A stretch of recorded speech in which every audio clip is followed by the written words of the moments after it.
Alright guys, I'm going to talk to you guys a little bit today about a recent box squat PR that I hit. Some people pointed out, Jason, I know you had said that box height was parallel, but when you're sitting back as far as you are, your hip crease is above the knee. And here's why it doesn't matter. Because you'll see that PR in here and you're going to watch my speed work rotated through along with some good mornings. Now guys, I want you to notice something. Notice that I pretty much barely break parallel on the speed work. Okay, and I want you to understand that on the maxes, we are not building and developing our strength. We're not building our power. We are learning intramuscular coordination to move a heavy weight. We're practicing different squat variations to get used to maxing out. And I guys want you to notice that when I do the maxes, my knee comes back. I sit so far back on the max that my knee is actually behind my ankle. I'm not upright. I am the other direction. Normally, in other words, the amount of dorsiflexion that you normally have on a squat, your knee slides forward, right? Now, in a perfect world, a perfect power squat, you would be upright. Okay? You would be upright.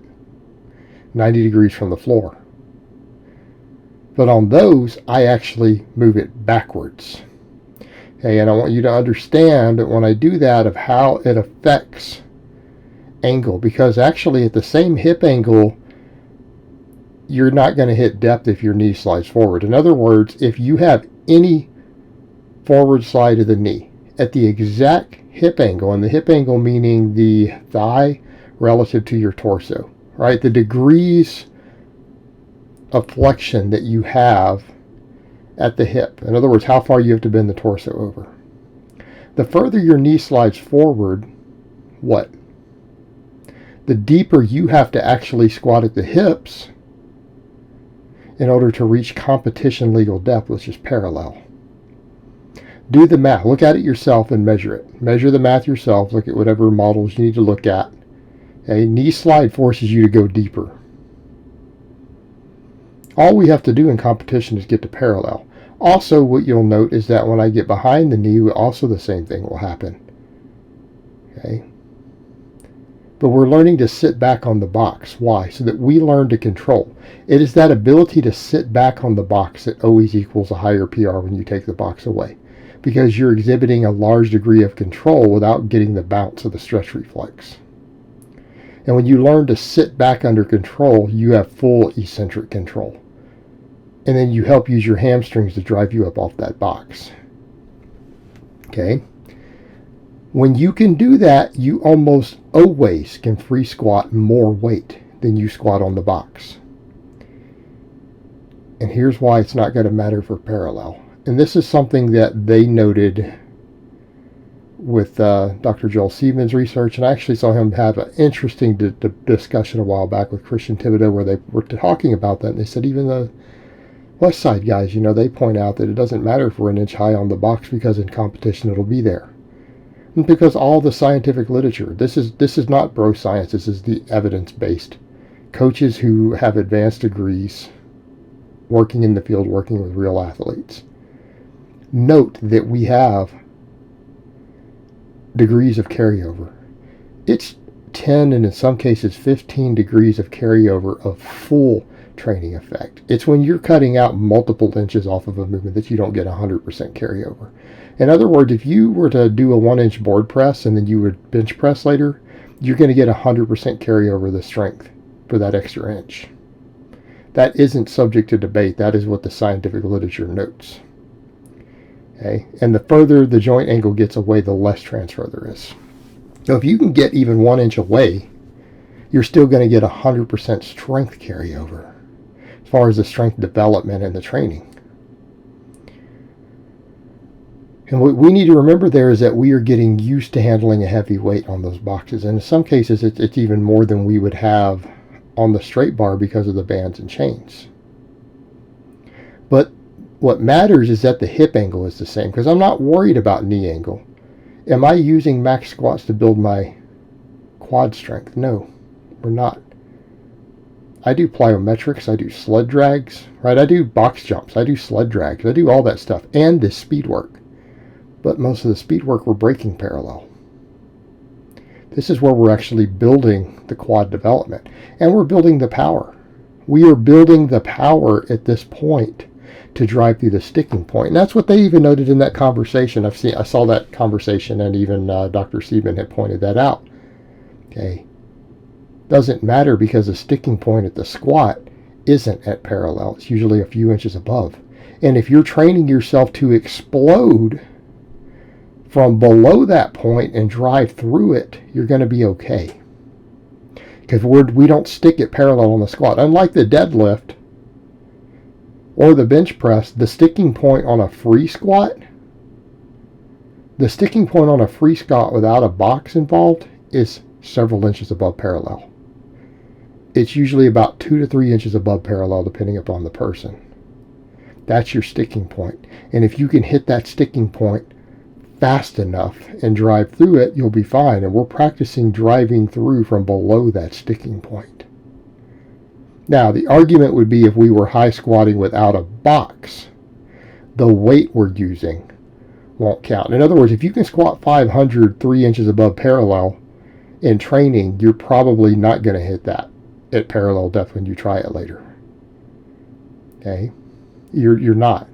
Box squatting is harder.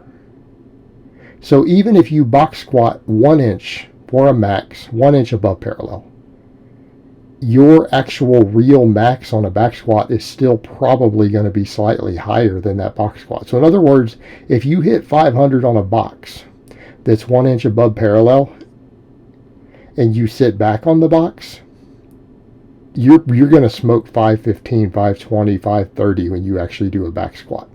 That's what's going to happen if you drive off the box fast enough with the 500.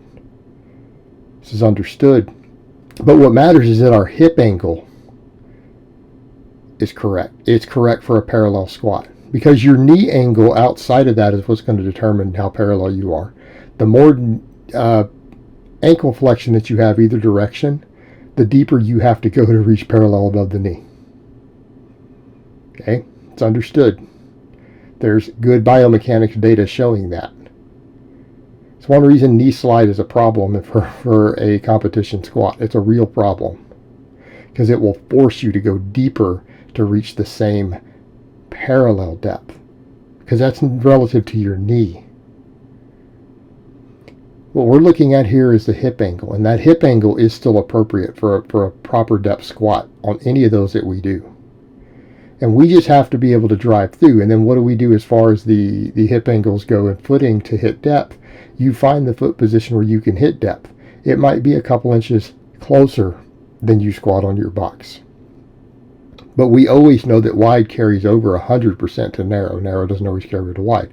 So you're better box squatting wide, even if it slightly hurts your depth, because when you bring the depth in a hair, you'll get full transfer. Okay, does that make sense? We'll get full transfer of the strength development. Now, I want to note something else here. I want you guys to look at something else. I threw the good morning in for a reason. What are we doing with the good morning? We're hitting the same depth we hit on a parallel or below parallel squat with the torso angle in the hip. Why does that matter? Because the good morning trains every muscle in the squat very heavily, other than the quads. If your quads are big enough and strong enough and not a weak link, the good morning will carry over 100% to your squat, because it involves that hip hinge. And watch what happens there, that movement. Isn't that a squat without the quad involvement? It's exactly what it is. It's exactly what it is. Except that it puts the bar at a harder position for your upper back. It's more taxing on your upper back, pound for pound. Why does that matter? That's why we've said that if you can good morning as much as your squat, you will make a squat. You will never miss the lockout on a squat, ever. Because then your quads are going to be the only issue, as long as your quads are strong enough to get it started. If your quads are strong enough to get it started, you will never miss a squat on the top half. In other words, you'll never squat less than your good morning max. Because what are we doing at the top of the squat? We're almost doing an easier version of the good morning. So if you can good morning 600 pounds, if your quads are strong enough to start a 600-pound squat and get it to the halfway point, you won't fail 600. It's just not going to happen.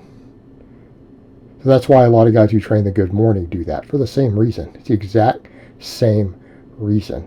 We're hitting the full back angles involved with the squat, working all the same muscles. It's the same thing as long as we're getting the hip angles that we want.